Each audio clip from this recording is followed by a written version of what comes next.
Hello dears, വളരെ ടേസ്റ്റിയും അതുപോലെ തന്നെ ഹെൽത്തിയുമായിട്ടുള്ള ഒരു അടിപൊളി ഓംലെറ്റ് ആണ് കേട്ടോ നമ്മളിപ്പോൾ ഇവിടെ ചെയ്യാൻ പോണേ.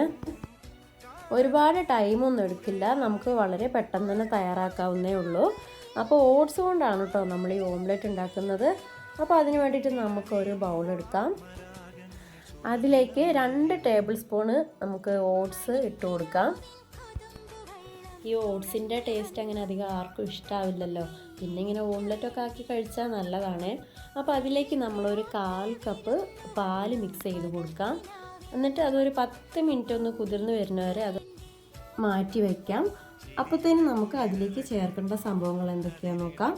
ഒരു പച്ചമുളക്, ഒരു സവാളേൻ്റെ ഒരു 1/2 പീസ്, അതേപോലെ തന്നെ ഒരു 1/2 പീസ് തക്കാളി മതി. പിന്നെ നമുക്ക് 2 സ്പൂണ് ക്യാരറ്റ് ഗ്രേറ്റ് ചെയ്തതും ഒരു 2 കറിവേപ്പിലേൻ്റെ ഇല, അത്രയും മതി. ഇതിപ്പോൾ നമുക്ക് കുതിർന്ന് വന്നിട്ടുണ്ട്. നമുക്ക് 2 മുട്ട അതിലേക്ക് പൊട്ടിച്ചൊഴിക്കാം. മോന് വേണ്ടിയിട്ടാണ് ഞാൻ ഇത് ഉണ്ടാക്കുന്നത് കേട്ടോ, അത്തുവിന് വേണ്ടിയിട്ട്. അത് കാരണമാണ് പച്ചമുളക് ഇങ്ങനെ ഇട്ടത്, അല്ലെങ്കിൽ നല്ല എരിവാണി ആൾ കഴിക്കില്ലല്ലോ, അത് കാരണമാണ്. അപ്പോൾ നമുക്കെല്ലാം ഇങ്ങനെ മിക്സ് ചെയ്യാം. പിന്നെ ഒരു ലേശം ഒരു 1/4 ടീസ്പൂൺ ഉപ്പിട്ട് കൊടുക്കാം. അതേപോലെ തന്നെ കുരുമുളക് പൊടിയും ഒരു 1/4 ടീസ്പൂൺ ഇട്ട് കൊടുക്കാം. ഇത് നന്നായിട്ടങ്ങ് മിക്സ് ചെയ്യാം. പിന്നെ അത് ഒരു പാൻ ചൂടായിട്ട് അതിലേക്ക് നമുക്ക് ശരിക്കും ബട്ടർ ഇട്ടാൽ നല്ല ടേസ്റ്റ് ആയിരിക്കും കേട്ടോ.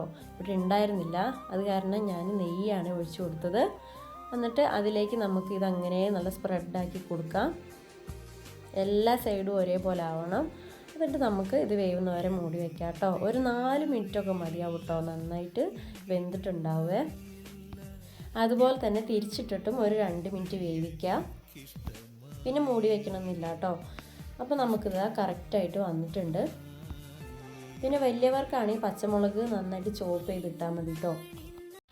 അപ്പോൾ ഇത്രയേ ഉള്ളൂ. എല്ലാവരും ഒന്ന് ട്രൈ ചെയ്ത് നോക്കിയിട്ട് ഇഷ്ടമായെങ്കിൽ കമൻറ്റ് ചെയ്യണേ. പിന്നെ വീഡിയോ ഒന്ന് ഇഷ്ടപ്പെട്ടാൽ ലൈക്ക് ചെയ്യാനും ഷെയർ ചെയ്യാനും സബ്സ്ക്രൈബ് ചെയ്യാനും മറക്കല്ലേ.